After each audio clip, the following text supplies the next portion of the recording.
হাদিসের মধ্যে এসেছে আজরাইলের চেহারা দেখার সঙ্গে সঙ্গে মানুষের দেহের সমস্ত রোগগুলো ছিঁড়ে যাবে, আমিন। হাড্ডির জোড়াগুলি পাট পাট হয়ে যাবে, আমিন। সারখাতের কষ্ট শুরু হয়ে যাবে। আল্লাহ, মানুষ মামার সমস্ত পানি পানি বলে চিল্লাইবে, দুনিয়ার আওলাদরা সে আওয়াজ শুনতে পারে না।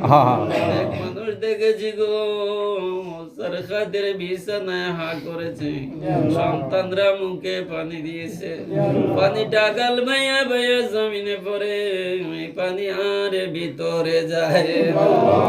ও আল্লাহ, সেই নিদানের দিন, মুসিবতের দিন, কায়নামদার তাজদারে মদিনা, কবরের সাথী, আখিরাতের সাথী, ফুলসিরাতের কান্ডারি নবী মুহাম্মদুর রাসূলুল্লাহ সাল্লাল্লাহু আলাইহি ওয়াসাল্লাম কে আমাদের মৃত্যুর বিছানায় হাজির করে দিয়ে মায়ার নবীজির নূর